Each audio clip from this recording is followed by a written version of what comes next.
2022년이 맞춰가고 있습니다. 여러분 개인적으로 올 한해 계획했던 그런 것들 잘 마무리하시고요.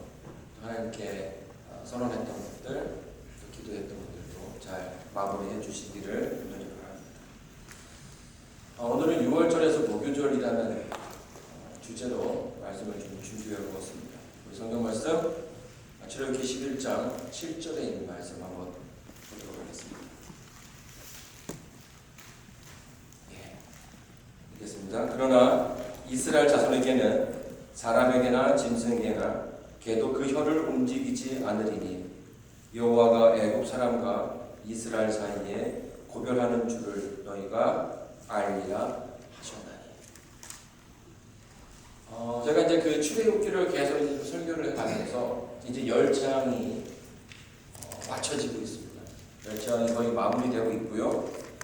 이제 6월절 바로 그 직전에 여러분이 지금 서 계신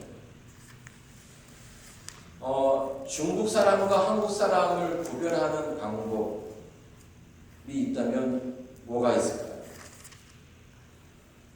제가 예전에 그 2001년에 대학교 3학년 때에 학교 수업으로 이제 중국을 가게 되었습니다. 근데 중국을 가게 되었는데요. 정말 우리가 정말 비슷하게 생긴 사람들인데 그 어떤 외형이 좀 차이가 있더라고요. 그래서 어떤 차이가 있냐면 남자들이 다 머리가 이렇게 떡이 져 있는 거예요. 그래서 이상하다 이제 그런 모습을 보게 되었는데 여러분 그 시험 기간에 어떤 그 한국 사람들 가운데서도 속설이 있는데요. 시험 기간에 머리를 감으면 안 된다고 얘기하죠. 그 이유가 뭘까요? 머리를 감는 그 순간 이 밤새도록 머릿속에 이렇게 담가놨던 그 지식들이 다 씻겨져 나간다라는 거예요. 근데 이제 중국인들도 이제 그런 속설이 있는 거죠. 그래서 머리를 감으면 복이 다 날아간다라고 얘기해요.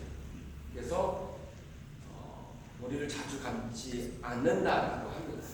또 어떤 사람들은 뭐라고 설명하냐면 그러니까 우리나라는 물이 이제 풍부하지만 중국은 물이 이렇게 부족한 곳이 많기 때문에 몸을 씻는 데에 이렇게 많은 물을 사용할 수가 없다.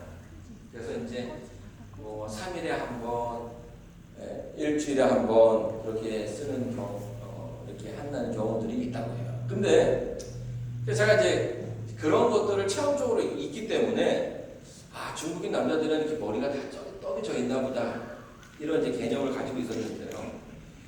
실리콘밸리 오니까 그런 어떤 그 구별할 수 있는 방법들이 완전 다 허물어져요.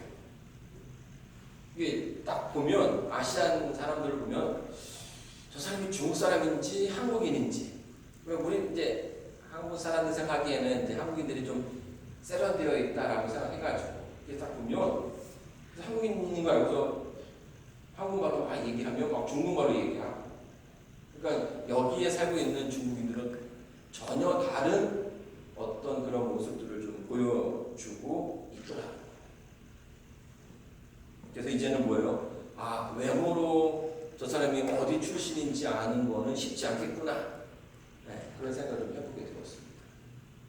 또 어떤 사람들은요, 언어를 통해서 그 사람이 무슨 말을 하는가에 따라서 그 사람이 어디 출신인지를 알 수 있다라고 얘기하는데요. 요새는 또 그렇지 않죠. 요새는 그렇지 않아요. 특별히 그 한류가 전 세계에 막 퍼져 나가다 보니까 의외로 한국말을 하는 외국인들이 그렇게 많아요. 지금 이제 우리 큰아이의 고등학교로 가게 되면 막 미국인인데 와가지고 막 한국말로 물어보고 이게 맞느냐 틀리느냐 이런 사람들도 많고요. 식당에서도 보게 되면 아는 지인의 얘기를 들어보면 함부로 한국말을 할 수가 없대요. 왜냐하면 한국말을 알아들을 수 있는 사람들이 너무 많아서 그냥 이렇게 농담이라든지 막 이렇게 우리끼리 하는 말들을 하게 되면 다 알아듣는다는 거예요. 왜요? 이제는 언어를 통해서 그 사람을 뭐 할 수 없는 겁니까? 어느 민족인지 구별할 수가 쉽지 않다라는 거예요. 최근에 그 기독교에서는요, 지금 이제 각 교회의 지도자들이 큰 문제에 직면하게 되었습니다. 어떤 문제냐면, 이 젊은 세대들이 교회를 나오려 하지 않는다는 거예요. 그러니까 교회뿐만 아니라 종교에 대해서 관심이 없어요. 그래서 20대, 30대 되면 교회 가지 않는, 그러니까 종교를 갖지 않는 비율이 점점 늘어나고 있다. 그래서 지금 그 세대들을 어떻게 교회로 데리고 올 것인지 뭐 이런 지금 고민들을 하고 있는 실정입니다. 자, 근데 젊은 세대들이 교회에 오지 않는 이유 중에 하나는 여러 가지 많은 이유들이 있는데요. 그 이유 중에 하나는 뭐냐면 목사라든지 장로들, 그리고 심지어는 자기 자신, 내가 교인이라고 하는 내 자신의 말과 행동 사이에 큰 괴리감이 있다는 거예요. 교회에서는 막 사랑하라, 이해하라 이렇게 얘기하면서 정작 그들의 삶 속, 또 개인의 자기의 그 삶을 자세히 들여다보면 그들이 말하는 것과는 다른 삶을 살고 있다는 거죠. 그래서 젊은 세대들이 이럴 바에는 내가 교회 가서 뭐 하냐 이런 생각을 하게 되는 것이고, 그런 것들이 교회에 출석하는 사람들의 숫자를 줄이는 요인이 되고 있다는 거예요. 자, 여러분, 교인이라면, 내가 하나님을 믿는 사람이라면 어떤 삶을 살아야 하는 게 맞는 걸까요? 교회의 언어가 있죠. 하나님의 사랑, 예수님의 은혜, 구원, 회개해야 한다. 여러분, 이런 말들을 잘 쓰면 우리가 교인이 되는 걸까요? 그렇지 않다는 것을 저보다 여러분들이 더 잘 아실 거라 생각이 됩니다. 여러분, 이제 이중 언어라고 얘기하죠. 이제는 예전에는 1세대들은, 미국에 이민 오신 1세대들은 한국말보다는 영어를 더 잘해서 이 미국 사회에 완전하게 적응하게 되기를 원했는데요. 이민이 하고 오랜 시간이 이민 세대가 이제 오래 지나가서 지금은요, 한국말, 그러니까 그 이중 언어를 하는 것이 그 사람의 능력으로 여겨지는 그런 시대가 되었다라는 거예요. 그래서 2개국어, 3개국어는 기본적으로 사람들이 많이 하려고 노력을 한다는 거죠. 근데 중요한 것은요, 내가 어떤 말을 하느냐가 중요한 게 아니라 어떤 말을 하느냐에 따라서 그 사람이 어느 사람이라고 평가하지 않는다는 거죠. 내가 한국인이 아니어도 한국말을 할 수 있고요, 미국 사람이 아니어도 영어를 할 수 있다는 거예요. 여러분, 교인이 아니어도 하나님의 언어, 교회의 언어를 사용할 수 있다는 말이에요. 반대로 말하면 내가 교회의 언어를 사용한다고 해서 하나님의 자녀가 되는 것은 아니라는 거죠.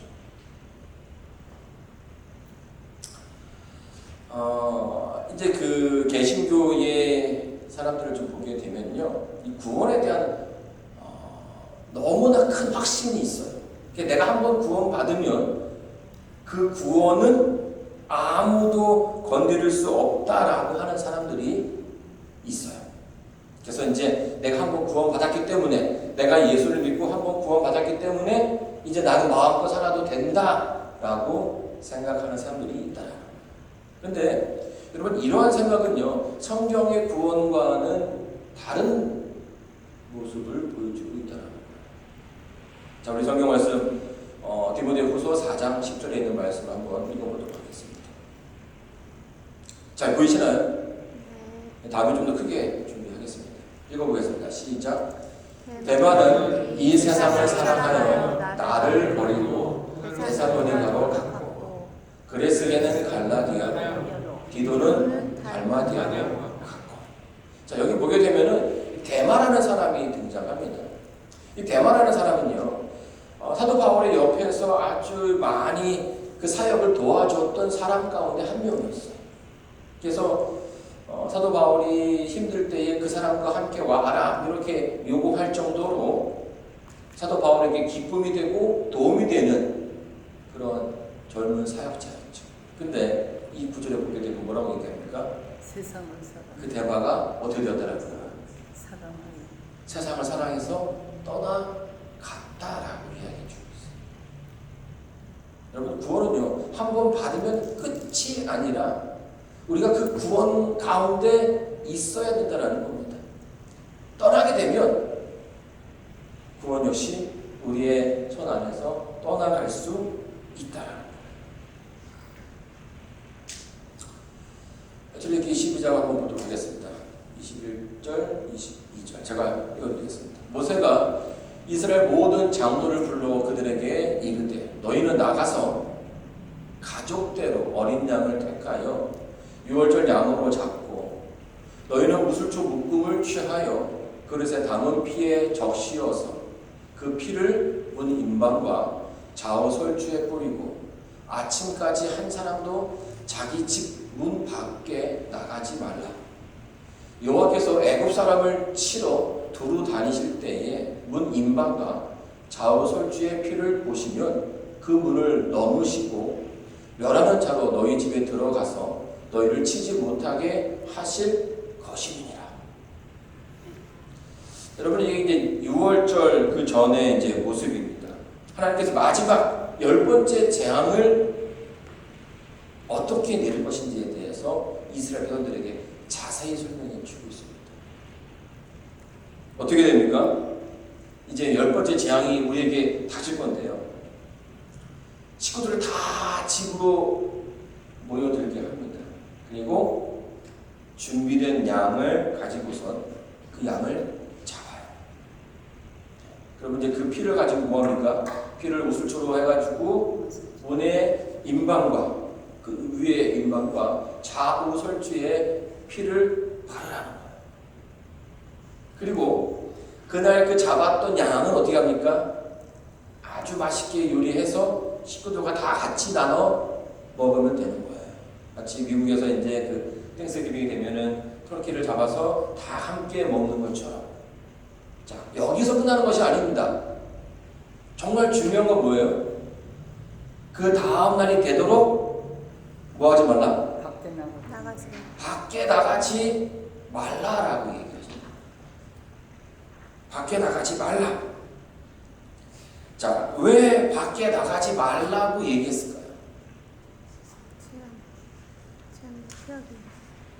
이제 처음에 읽었던 그 성경절에 보게 되면요, 여호와가 애굽 사람과 이스라엘 사이에서 구별하는 줄을 너희가 알지어다라고 얘기했어요.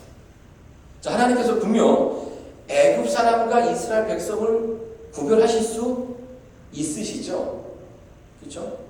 인간의 그 머리털까지도 다 세시는 분께서 저 사람이 애굽 사람인지 이스라엘 백성인지 구별 못하시겠습니까? 다 할 수 있다라는 거예요.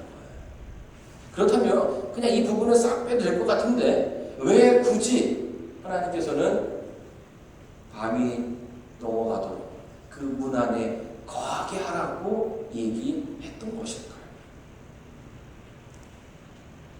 그날의 그 분류는 단순하게 애굽 사람과 이스라엘 백성을 구별하는 그 구별이 아니라, 그 민족적인 구별이 아니라 정말 하나님의 그 말씀을 믿고 따르는가, 하나님을 믿는가 믿지 않는가를 구별하시기 위함이었다는 거죠. 자, 여러분 아시는 것처럼 이렇게 문 임방과 좌우 설치에 피를 바릅니다. 이 피는 뭘 상징합니까? 예수님의 십자가를 상징합니다. 그래서 이 피가 묻혀 있는 자리를 보게 되면 위에와 좌우 그리고 위에서부터 떨어진 그 피가 뚝뚝뚝뚝 하면 바닥에 고이게 되죠. 이 모습은 예수님의 십자가를 상징한다라는 거예요. 그리고 하나님께서 그날 그들에게 원하시는 것은 무엇이냐면 그 양의 피, 예수 그리스도의 그 피 안에 거하라는 거예요. 그 안에 있으라는 거예요. 뭐 할 때까지? 이 재난이 다 지나갈 때까지. 그리고 사도 바울이 그 책들을 성경들을 써 내려가면서 거기에 가장 중요한 단어 하나를 우리에게 남겨두었습니다. 그 단어가 뭐냐면 in Christ. 예수 안에. 예수 밖에가 아니라 예수 안에 있어야 된다는 거예요. 너희가 정말 하나님을 사랑하고 하나님의 그 백성으로 살기 원한다면 뭐라는 겁니까? 반드시 그 안에 있어야 한다.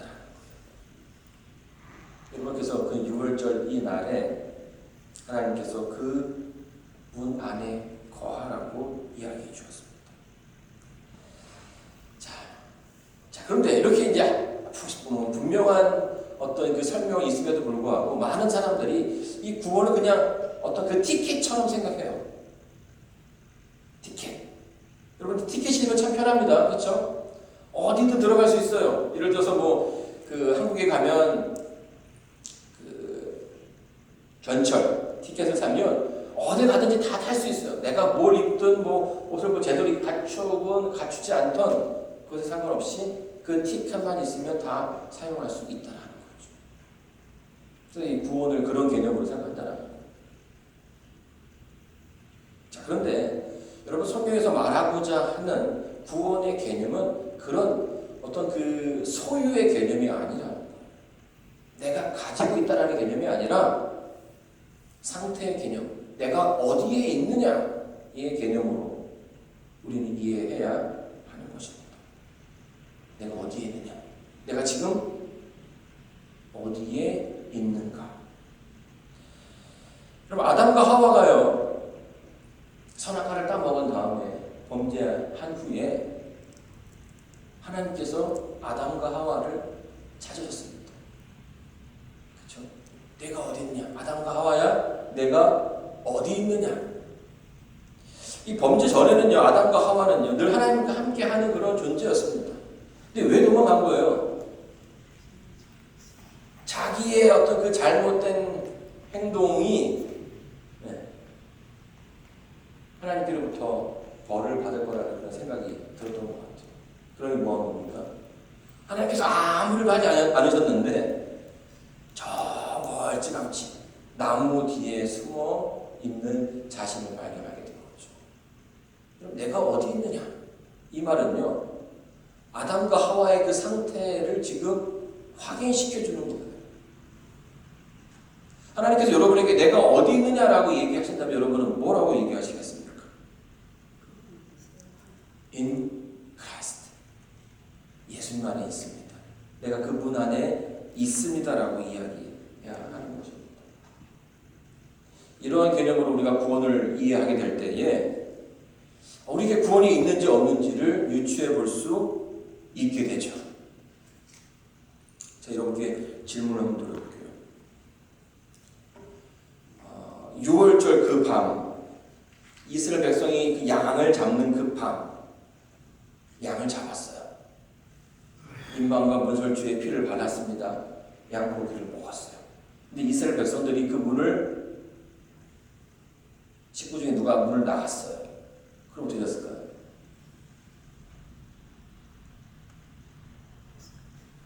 그러면 어떻게 되는 거예요? 그 집의 장자가 죽는 거예요. 반대로 애굽 백성 가운데 9개의 재앙을 보니까 하나님 믿는 게 정말 맞는 것 같아요. 그래서 이스라엘 백성이 아닌데 이 10재앙을 맞이한 애굽 사람이 이스라엘 백성들이 하는 대로 뭐 하는 거예요? 양을 잡고 피를 바르고 고기를 먹고 그 문 안에 있으면 어떻게 될까요? 사는 거예요. 왜요? 그가 뭐하기 때문에? 그리스도 안에 하나님 말씀 안에 있었기 때문에 됐다. 그날은 애굽 백성이냐 이스라엘 백성이냐 이게 중요한 게 아니라 누가 하나님의 말씀을 믿고 그 안에 있느냐 없느냐가 그들의 그 삶을 생과 사의 경계를 나누었다는 거죠. 자, 여러분 이스라엘 백성들이 광야에서 이런 경험을 참 많이 합니다. 광야에서 하나님을 거역해가지고 하나님께서 이스라엘 백성을 보호했던 그 보호막을 다 걷어버렸어요. 그러니까 그 광야에 있던 불뱀들과 정갈들이 막 이스라엘 진영을 다 막 난리를 친 거죠. 물고 죽게끔 된 거예요. 또 그러나 많은 사람들이 고통 가운데 죽어가니까 모세가 하나님께 다시금 탄원해서 뭐합니까?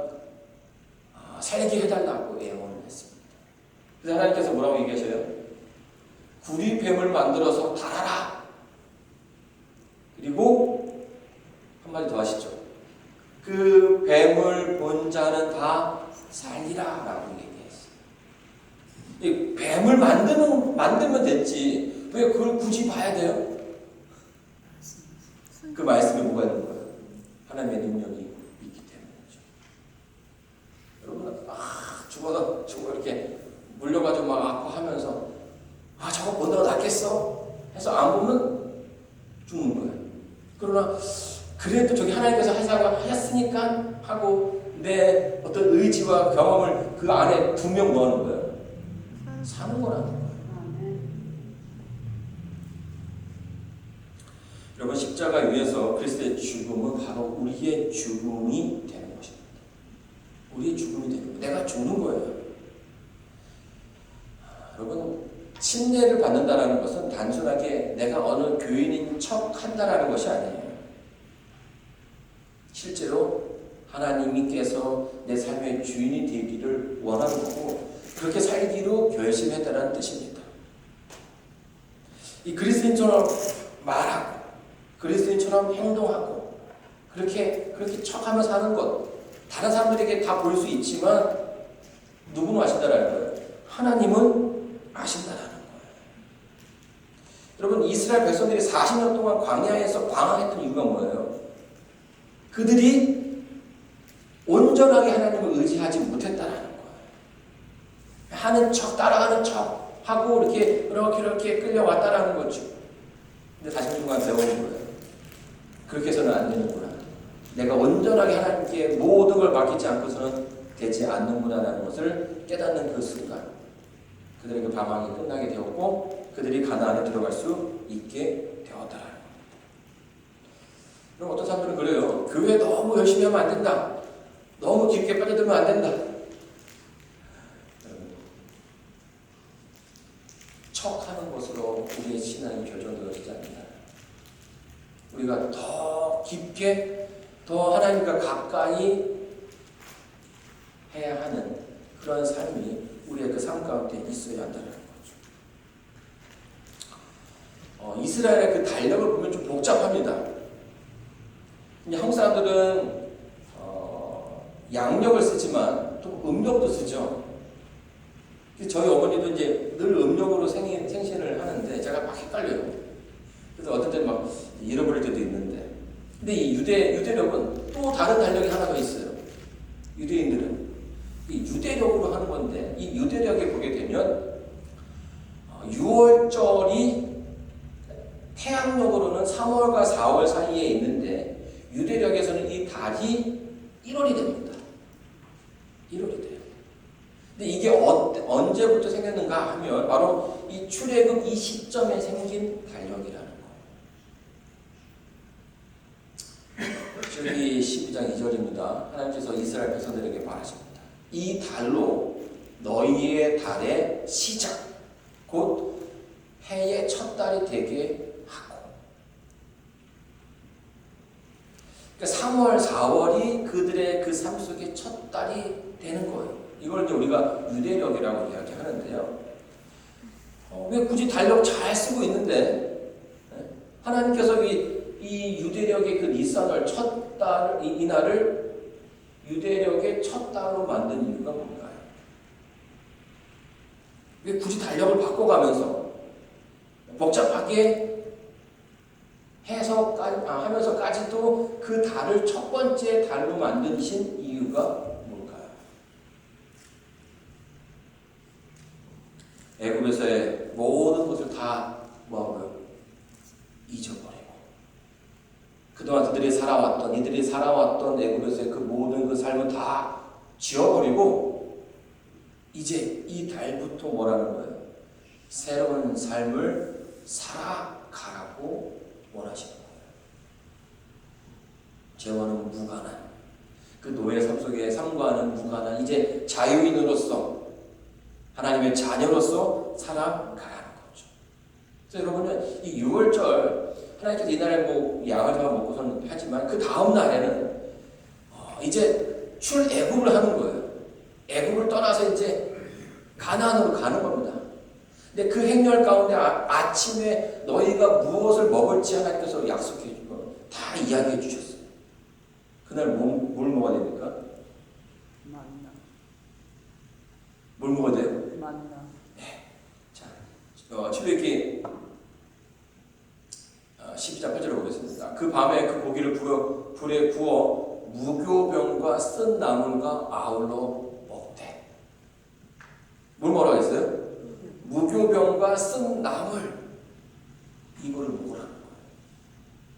자, 이유가 뭘까요? 이 무교병은 뭐가 없는 거예요? 이 누룩이 없는 빵입니다. 여러분, 빵은요 좀 이렇게 노릇노릇 약간 구수한 냄새가 나야 이렇게 사람들의 더 잘 팔리고 사람들이 좋아하는데요. 이 무교병은 그런 게 없습니다. 그러니까 효모를 넣지 않는 거예요. 그래서 우리가 이제 성婚예식 때 하는 그 빵이 딱 그 무교병을 말하는 건데요. 그렇게 맛있진 않습니다. 그냥 뭐 그게 달게 들어가는 게 없으니까요. 근데 이 성경에서 효모는 뭘 상징합니까? 네, 부패하는 것을 상징하고요. 죄를 상징하는 겁니다. 그래서 다른 날은 니들 먹고 싶어 다 먹지만 그날은 뭐라는 거예요? 무교병을 먹음으로써 예전에 그 삶과는 끝나는 새로운 삶을 살아가라는 거예요. 죄와는 무관한 삶을 살아서 하나님의 자녀로서 새로운 삶을 살아가라는 것이 하나님의 뜻이었더라는 거예요. 그래서 여기 성경을 보게 되면 이렇게 얘기합니다. 7일 동안은 누룩을 너희 집에 있지 않게 하라. 무릇 유교물을 먹는 타국인이든지 본국에서 난 자든지 물어나고 이스라엘 회중에서 끊쳐지리니. 여러분, 누룩 있는 떡 먹는다고 하나님께서 이 사람은 끝이다라고 얘기하는 거예요. 이해가 안 될 수 있지만 여기는 어떤 의미가 담겨져 있는 것입니까? 이제 하나님께서 이 백성을 더 이상 노예가 아니라 당신의 백성으로 삼으시겠다라는 뜻을 가지고 있는 거예요. 그들이 노예로서 죄의 그 속박 가운데 살았다면 이제는 그 삶을 다 끊어버리고 다 잊어버리고 새로운 삶을 살아가는 것입니다. 그것이 싫은 사람들은 뭐하라는 거예요? 그냥 그 가운데 있으라는 거죠. 죽을 수밖에 없는 그 삶을 그냥 살아가라는 거예요. 그리고 하나님께서 이제 새로운 삶을 시작하고 있는 유대인들에게 많은 선물을 주셨습니다. 달력을 바꿔가면서까지 새로운 그 무교병을 먹게 하라는 그 명령을 내리는 것처럼 그들에게 새 삶을 뭐 하시는 거예요? 응원하셨다는 거예요. 그 안에 있어라. 하나님의 말씀 안에 있어라. 하나님과 함께 해라. 이것이 하나님을 믿는 그 백성들의 모습이라는 거죠.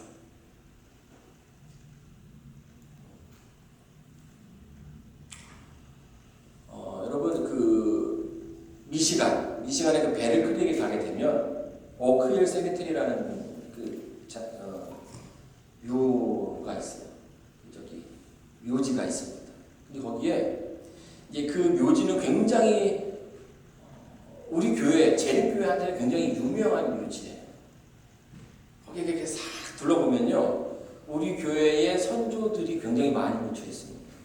엘렌지 화이트부터 시작해서 엘렌지 화이트 남편이었던 제임스 화이트부터 시작해서 많은 그 식구들, 그리고 여러분 켈로 아십니까? 켈로그 콘프라이트. 네, 우리는 콘프라이트를 잘 알고 있는데요. 이 켈로 박사가 이 베르클릭의 위생병을 만들어서 아주 크게 성공시켰던 그런 의사였어요. 그 식구들, 그러니까 엘렌지 화이트의 그 가족 바로 옆에 켈록의 그 식구들이 묻혀 있어요. 근데 거기에 딱 들어가도 너무나 큰 묘가 하나 있어요. 이게 이제 묘지예요. 한 사람 묘입니다. 이 묘는 뭐냐면 포스트라는 사람이 있는 거예요. 누군지 아십니까? 포스트? 이 제일교회 역사를 보게 되면 아주 재미난 일들이 많은데요. 이 포스트는 여러분 그 콤프레이크 브랜드 가운데 포스트가 있죠. 포스트와 켈록 이 두 부류가 두 종류가 지금 전 세계의 그 콤프레이크 시장을 좀 쓸고 있어요. 근데 어디가 더 유명합니까? 켈록이 더 유명하죠. 이 포스트는요, 켈록이 운영했던 위생병원에 입원했던 환자였어요. 근데 이제 나중에 뭐 말할 기회가 좀 있겠지만은 이 켈록은 아주 LNT 하에서 어떤 그 기별을 받아들여서 아주 선진적인 그 의료술을 행했던 예방의학 쪽에서 아주 선진적인 의술을 행했던 그런 사람이었어요. 그래서 뭐 당시에 그 미국 의학계에서는 아주 거의 뭐 센세이션을 일으켰고 실제로 많은 사람들이 거기에서 치료가 돼서 나았어요. 그래서 막 병원을 점점 크게 져가지고 물론 LNT 짓지 말라고 했던 그 병원을 크게 져서 그게 지금은 이제 그 지역 연방 청사로 쓰이고 있을 정도로 큰 그런 건물이에요. 근데 이제 여러 가지 많은 기억을 했는데 그 중에 하나가 이제 음식물 개혁을 했습니다. 그래서 켈록이 환자들에게 먹기 편한 소화 잘 되는 음식을 만들었는데 그게 뭐예요? 콘프레이크예요. 시리얼. 근데 이 포스트가 거기에 입원했는데 아침마다 그걸 주는데 이게 굉장히 맛있고 간편하고 좋아 보이는 거예요. 그래서 이거다 해가지고 이거를 그 상품으로 만들어가지고 이제 만들기 시작했죠.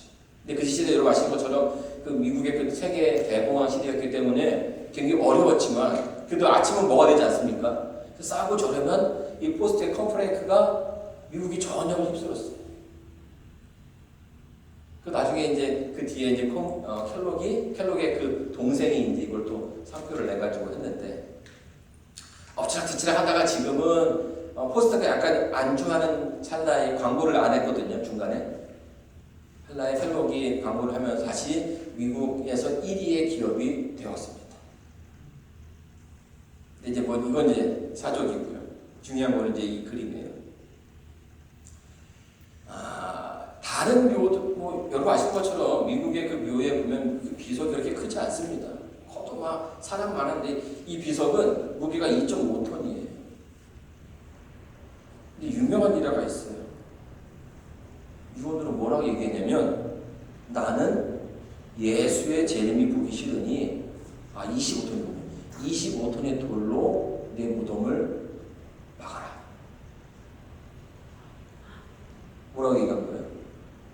그러니까 그는 가장 옆에서 재림교의 그 기별을 가장 많이 들을 수 있었던 그런 사람이었지만 나는 싫다. 그러니 예수님이 오신다고 하는데 그 날에 내 무덤에서 나를 꺼내지 못하게끔 뭐라는 거예요?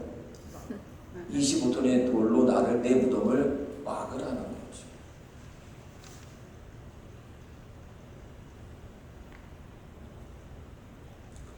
자신의 그 삶이 새로워지는 것을 거부한 이 포스트가 죽는 그 순간까지 뭐 하는 겁니까? 하나님 밖에 서기를 원했다.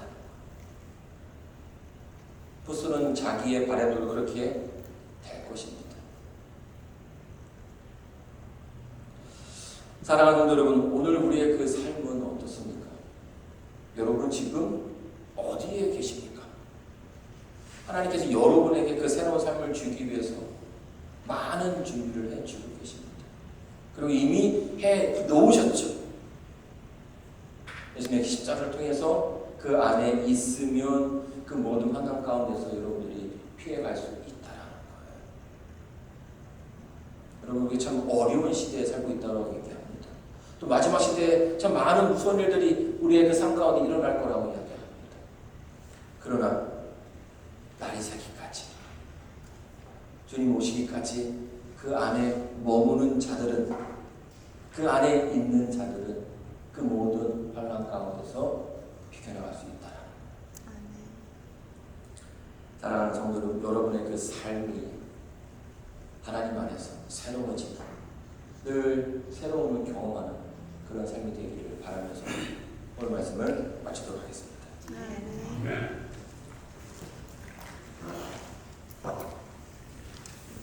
지금 이 시간은 우리가 한금 드릴 시간.